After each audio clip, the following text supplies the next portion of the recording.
It was an honor. It's been an honor to just put on the Laker uniform, even before the passing of the great Kobe Bryant. And tonight was another one of those moments for myself, for this organization, for all the players that was able to wear those uniforms that was inspired by him and his mind and his creativity. So to go out there and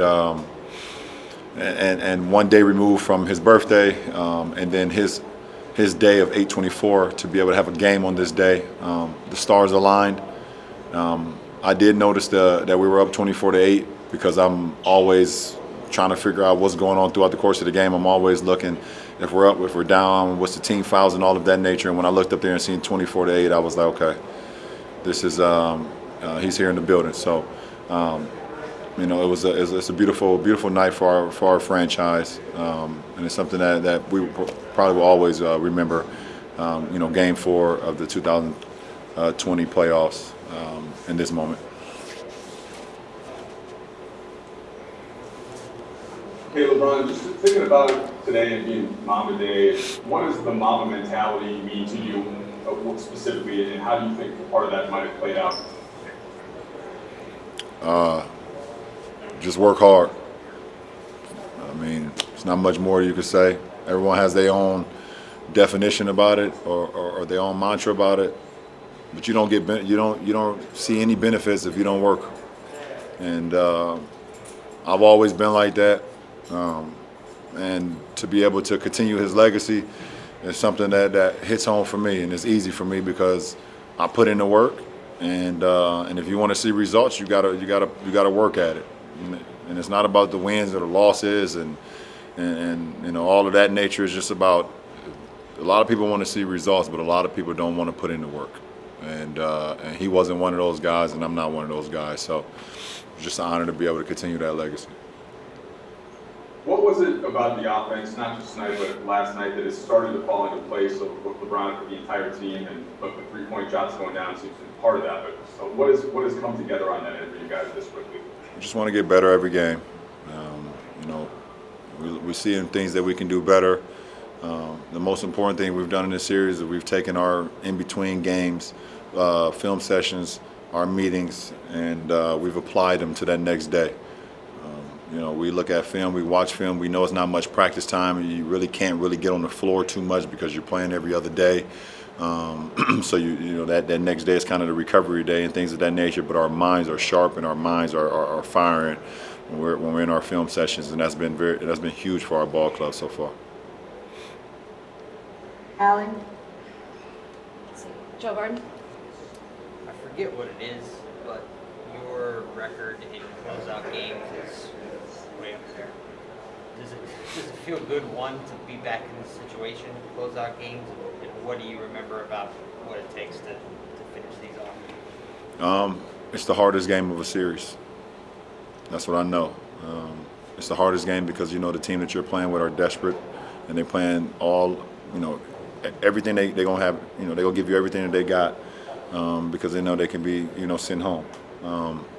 So I come in with that same mindset, that same desperate mindset. I feel the same way. If we don't win, then I feel like we get sent home, and that's just always been my motive. That's always been my psyche, my mindset going into a closeout game. And I haven't always been victorious, but I have that mindset, and hopefully we can do just that on Wednesday. Tanya Ganguly. George Hill was asked today about Jacob in that situation, and he said he was asked, what can you do for him? Say that again. What was the last one? What can you do for him when you got to him? He said, we can't do anything.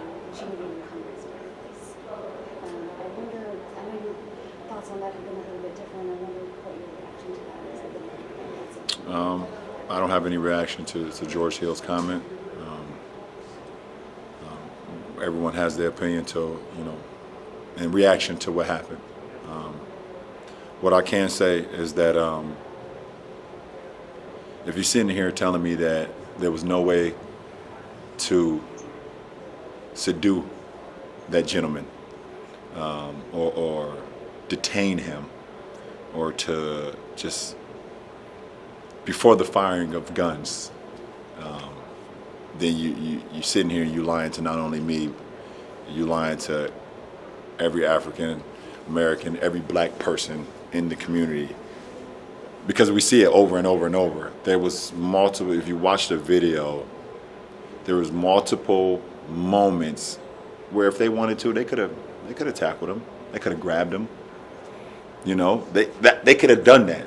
And why does it always have to get to a point where we see the guns firing and his family is there, the kids are there, it's in broad daylight, and who knows? I mean, if that video is not being taken by that person across the street, do we even know if we even see that video? There's like talks about that the cops didn't even have their body cams on. That's a possibility. It's just quite frankly, it's just f***ed up in our community. And us, I know people get tired of hearing me say it, but we are scared as black people in America. Black men, black women, black kids, we are terrified because you don't know. You have no idea. You have no idea how that cop that day left the house. You don't know if he woke up on the good side of the bed. You don't know if he woke up on the wrong side of the bed. You don't know if he had an argument at home with a significant other. You know if one of his kids said something crazy to him and he left the house steaming. Or maybe he just left the house saying that today is going to be the end for one of these black people. That's what it feels like. That's what it feels like. It hurts. It hurts. And it's this through the grace of God that he's still living. Like 7 shots, close range, and he's still alive. That's through the grace of God right there. And my prayers goes out to that family and that community.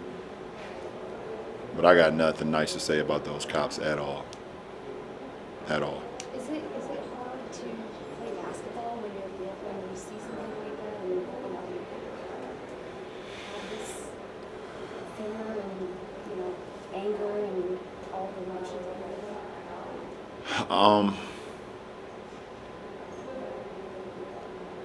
it? I had so many emotions today because today is for our organization it's a big moment for our organization.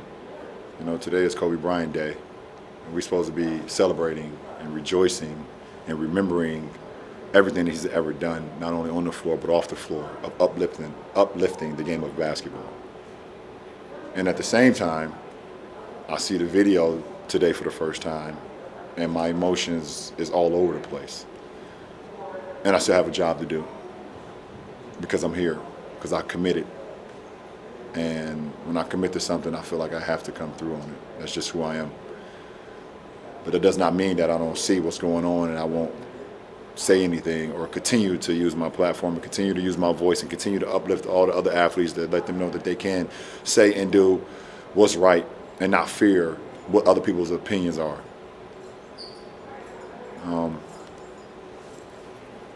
It's tough. It's tough, and like we want change. As a community, we really want change, and it doesn't not only just end in November, but it starts there.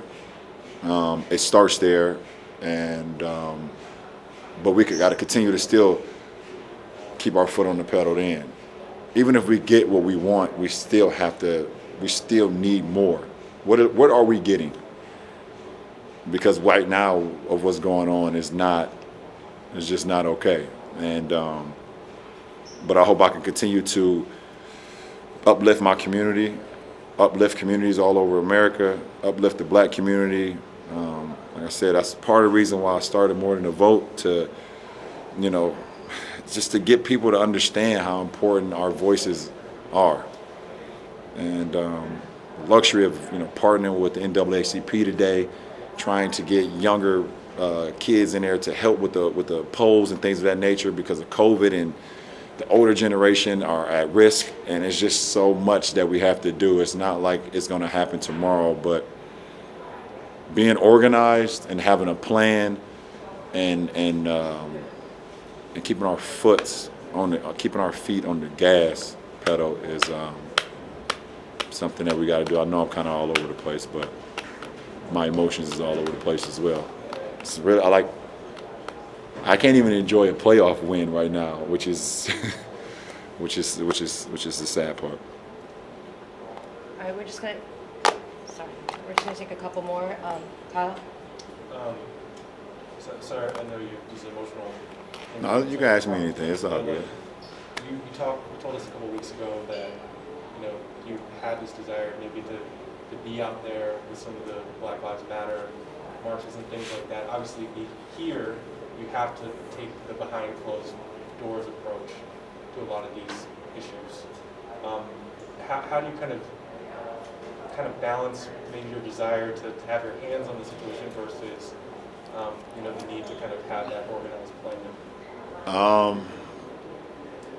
I don't think I'm behind closed doors, because I can get up right now and talk to you guys about what's going on. Anything that my name is attached to is going to be, put out, and we want to do things that hits home and do things that's grand and not something that's just one off. So I'm having conversations every day. I got half of, my brain, locked in on the playoffs, and the other half locked in on how the hell I can help black people become greater in America. And, that's what it's all about. Anybody got another one? Don't be afraid. Mark Medina? Yeah, LeBron, to follow on what you're talking about with this whole situation, Yeah. the importance of voting. Uh-huh. What expectations do you have of what reforms need to be implemented so that the police are held accountable? I don't want to sit here and say that I know exactly what should be done, but I did see one thing about the level of time in the academy before you become a police officer.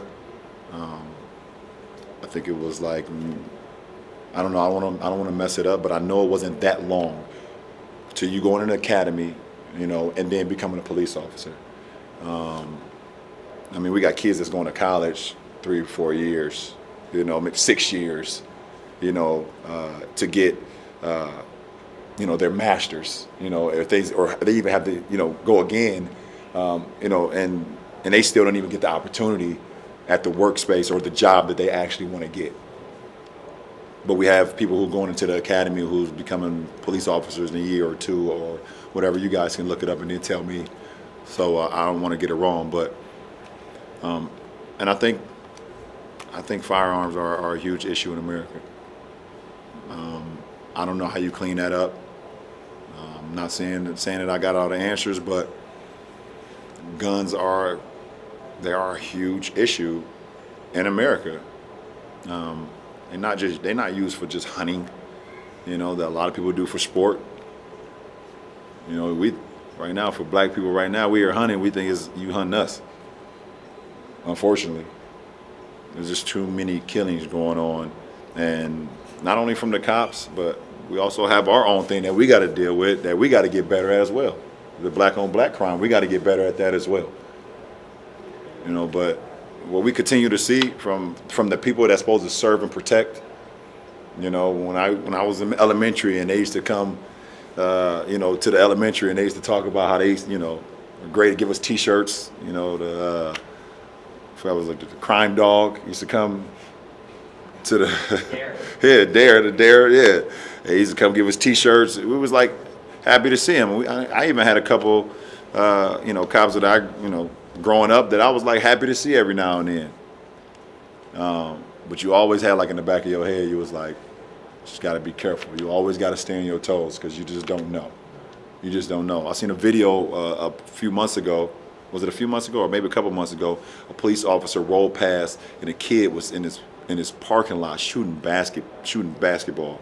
Y'all seen that one? Yeah. And as soon as the damn cop was about to ride by, the kid walked behind his dad's truck and waited for the cop to go by. That shit's sad. No kid should have to feel that threatened that he has to hide at his own house. That is sad. But I know what he's going through because I was one of those kids when I lived in the projects that when I seen a cop going, we hid behind the brick wall and waited for it to roll out. And if we seen the cop lights come on, we ran. Even if we didn't do nothing wrong. Because we just scared.